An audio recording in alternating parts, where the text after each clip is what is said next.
Well, friends, we have been in a sermon series. We're in week 3 of this sermon series. We are taking an eagle's eye perspective on what's in a king and how what's in a king becomes what's in a people and vice versa. And what's in a people becomes what's in the world, and what's in the world becomes part of an embodied and a spiritual trajectory of all humanity. No small thing. The pebbles that are dropped in this pond of time that we are in right now, right around roughly 1000 BC, as we look at the united monarchy in Israel, these pebbles have ripples that are felt hundreds of years later. Just as a way of kind of recapping the first 2 weeks with Samuel, the cry for a king, and then Saul, I want to read just a little bit from Hosea. Hosea is an 8th century BC prophet who was prophesying to the northern tribes of Israel, which were about to be utterly removed from their land. Those 10 northern tribes did not come back. Listen to Hosea's word to Israel some 300 years later. Hosea, speaking on behalf of God, says, "Where now is your king, that he may save you? Where in all your cities are your rulers, of whom you said, 'Give me a king and rulers'? I gave you a king in my anger, and I took him away in my wrath." Even 300 years later, God is still explaining to Israel the impact of that decision, the cry for a king. When they rejected God as their only king, they set in motion waves that are still being felt even to this day. And if you also remember, we've been looking through the window of these kings, what I call the Goldilocks window. We remember that last week we found that Saul was king too little. Next week, we're going to see that Solomon was king too much. But this week, we are going to see that David is king just right. So, the readings today are primarily in 1 Samuel, if you want to find in your pew Bible and follow along. And there's one thing that I just want to encourage you. On the back of your program, there's a place for notes. And there's so many words and phrases that describe David, a man after God's own heart. And if you are led to write down something, if something lands with you, write that down so that you have a list of what you want to be as a person after God's own heart. So let's get in to what is in David. I want to start where we were last week with Saul. It's in 1 Samuel 13, as Samuel is telling Saul that his kingdom will be very short-lived. Not one of his sons will succeed him to the throne, but rather God has already sought out a man after his own heart to succeed Saul to the throne, and we know this to be David. Now, David was a man just like Saul, but there was something in David that fit him perfectly to be king of Israel, and not just king of Israel, but that he would be the progenitor of a line from which the Messiah would come. An eternal throne would be established from these seeds that are here in front of us now. Now, David was the 8th son of Jesse. We just read that Jesse paraded 7 sons in front of Samuel, and exactly none of them were God's choice. Jesse seems to have forgotten all about David. The fact that David was out in the fields with the sheep where none of the other sons were tells us something. It tells us that it doesn't seem Jesse was providing the same education for David that he was for the rest of his 7 sons, namely being schooled in the Torah. David was out on his own. No one expected much from David. No one had thought much about him. No one had made plans for David, except the Lord. The Lord had plans for David. Now, just sitting with this for a moment, we can imagine David as a young boy feeling unseen, discarded. We could imagine how that might create a wound that could have been nursed over his life, that might become what was in him, an identity, a place where he might feel small or unwanted or insecure, the kind of smallness that Saul felt that did not work out for him as king. But David did not do this. David had an enormous sense of humility. He played the hand that he was dealt with the sheep out there in the pasture, and he was an excellent shepherd. He would lay down his life for his sheep. When David first meets Saul, David has been sent to by his father to check on his brothers, to bring them a little bit of food, but they are out fighting battles with the Philistines. The Philistines were the hugest enemy that were just beleaguering Israel. So David goes out to the battlefield where all of Israel's mightiest warriors are gathered, and they are right now frozen in fear in front of a Philistine giant whose name is Goliath. It's Goliath. Now, David is 15 years old at this point. We have to catch this. At 15 years old, he was anointed by Samuel in the presence of his brothers to be king.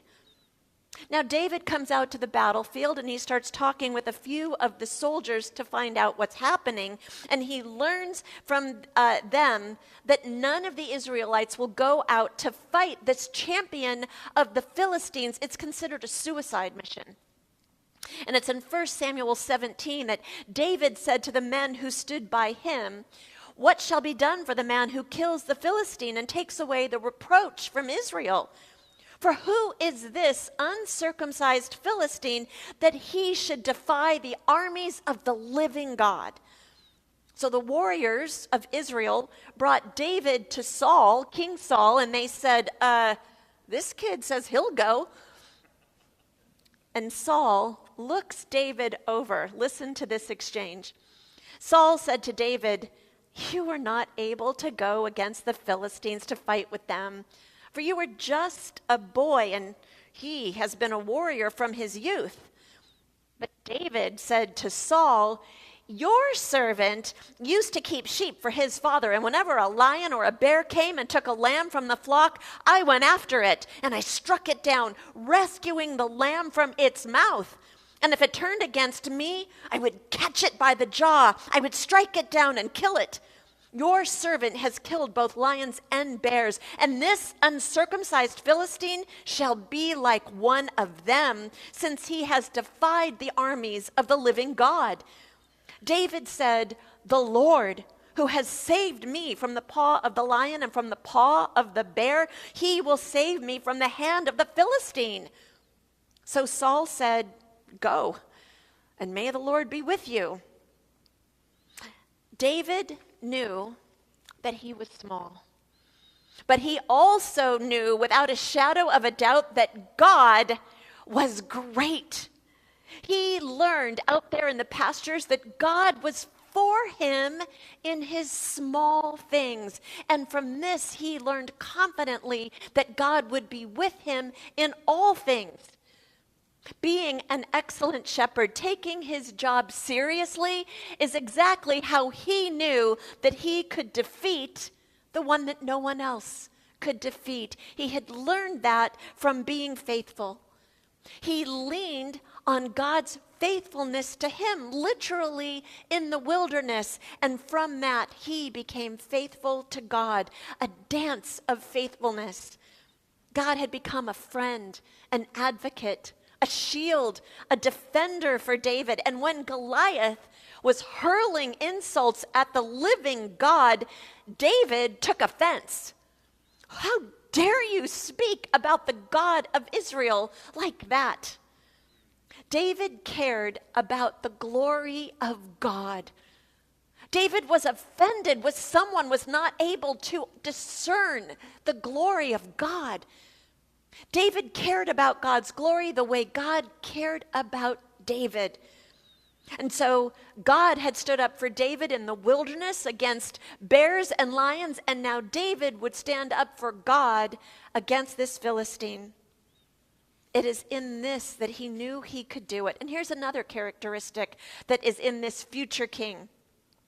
David was very clear about his motives for stepping into battle with Goliath. There was nothing at stake for David other than the glory of God.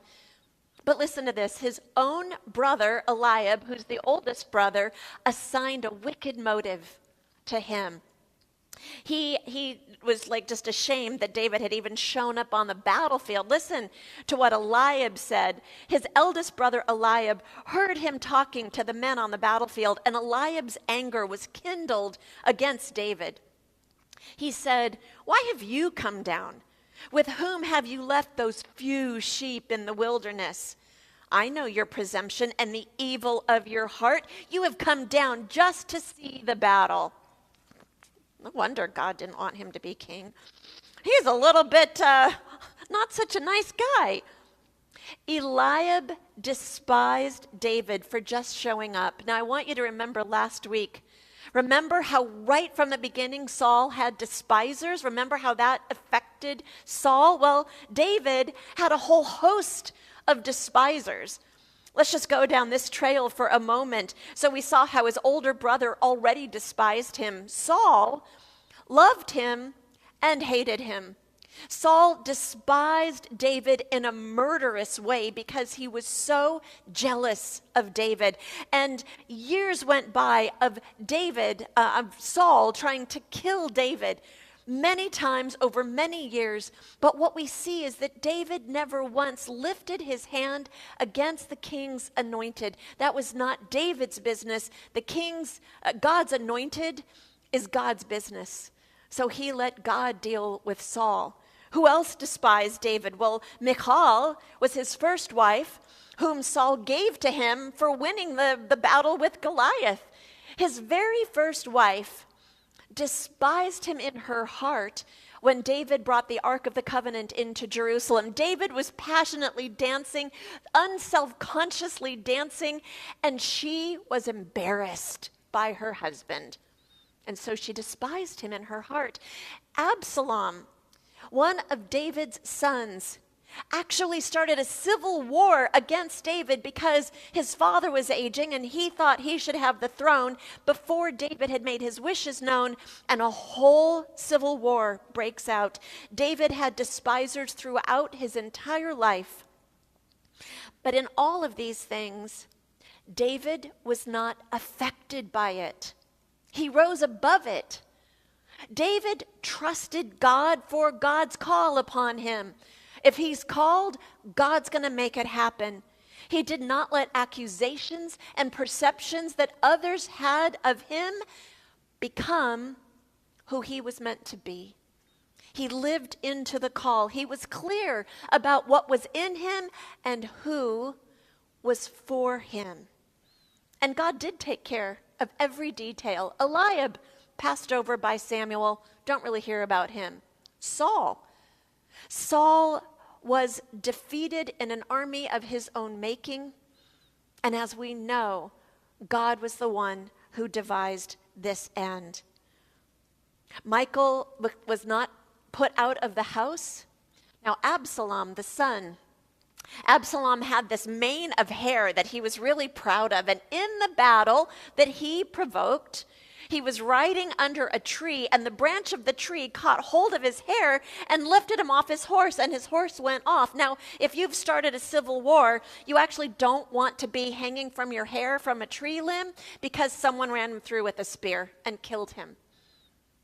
Interestingly about David, when he heard of his son's death, he didn't have a gladness that there was victory in battle. He was grieved over the loss of this son who he loved so much. Above everyone and everything else, David prized what God thought about him. David prized what God thought about him. He knew that God looked on his heart, and so he wanted to nurture that heart for God. This is probably what most molded him into having a heart that was after God. A few more characteristics that are intrinsic to David. As we mentioned, he was just 15 years old when he was anointed king. There would be 15 more years before he actually came to the throne after Saul's death.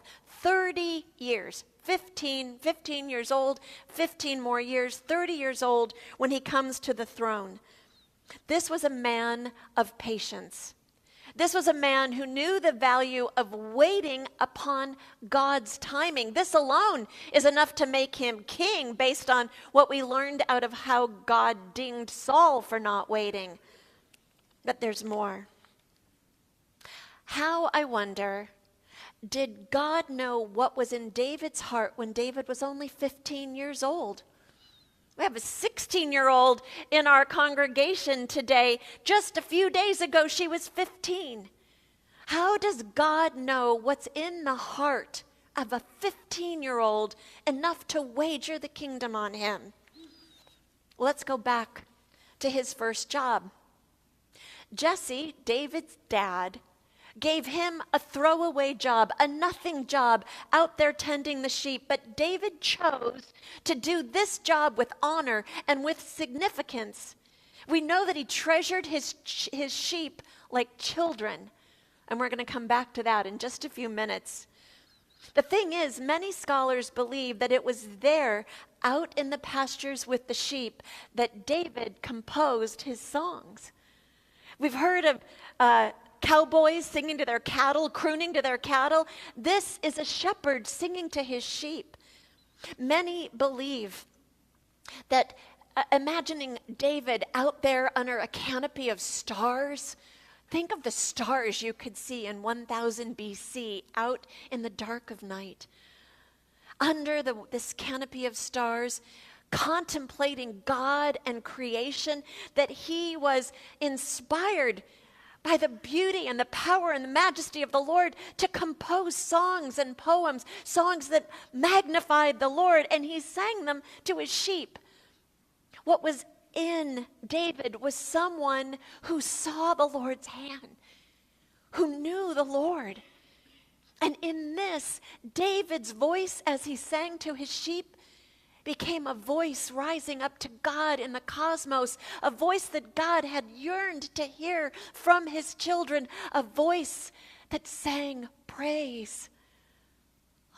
David was equipped to love the Lord. From the Psalms that David had written, we see that he never ceased to stand in wonder of the creation, the Creator, the beauty, the power, the majesty, the goodness of this God, the greatness of this God. David never ceased to worship the Lord in all of his circumstances, be it good or bad. His heart worshiped. He knew the Lord intimately. He nurtured his relationship with the Lord daily. Daily, there in the pastures, his heart was set on God. What else could it be set on? There was nothing else there. He, alone with God, developed a beautiful relationship.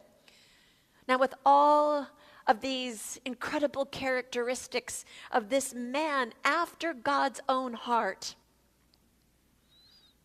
we have to look at this man who could also sin grievously.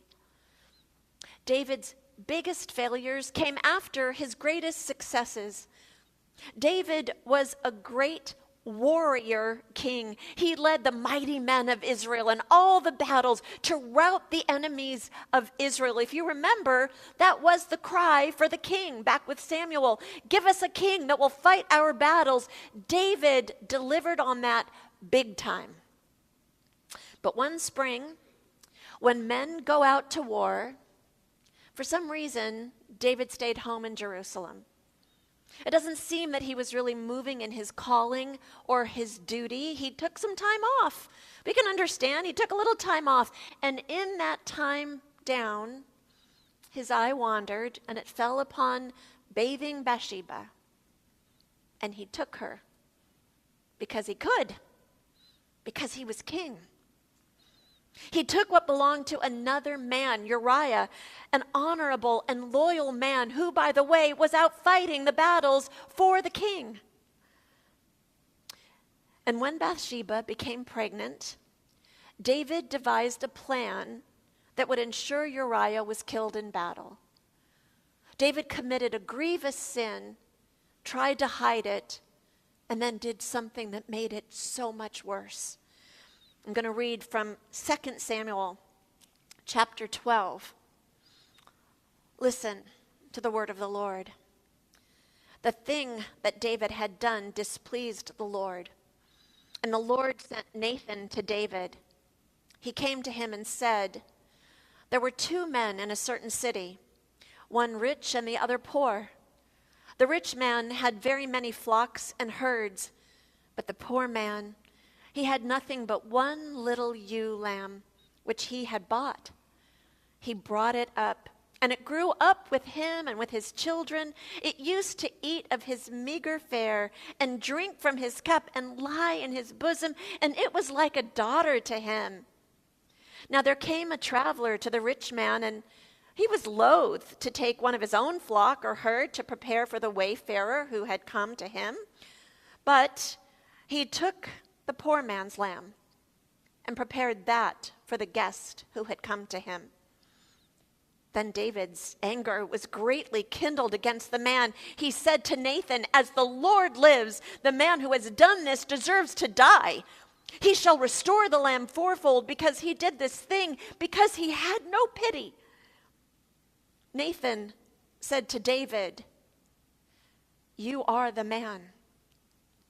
Thus says the Lord, the God of Israel, I anointed you king over Israel. I rescued you from the hand of Saul. I gave you your master's house, your master's wives into your bosom. I gave you the house of Israel and of Judah. And if that had been too little, I would have added as much more. Why have you despised the word of the Lord to do what is evil in his sight?'"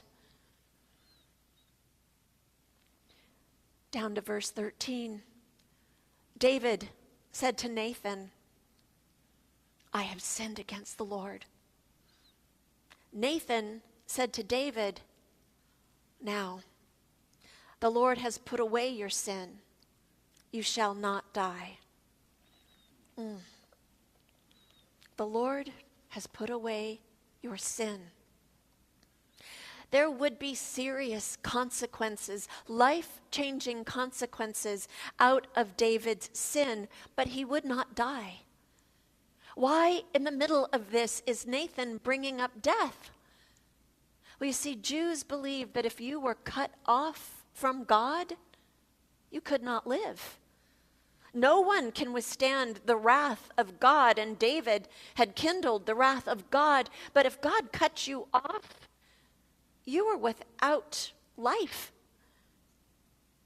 It's at this point in time, before Jesus was born in David's hometown of Bethlehem, that there existed in God the means to put away sin, to cover transgression, to live because of what was in God.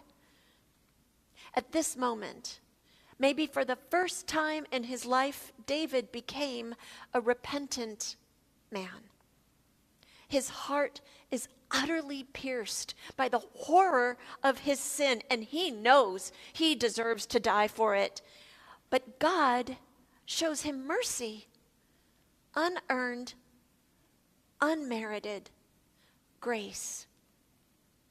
This, the eternal, pre-incarnate Christ, the second person of the Trinity, is the God with whom David is now in touch. David is now aware that what's in him is sin.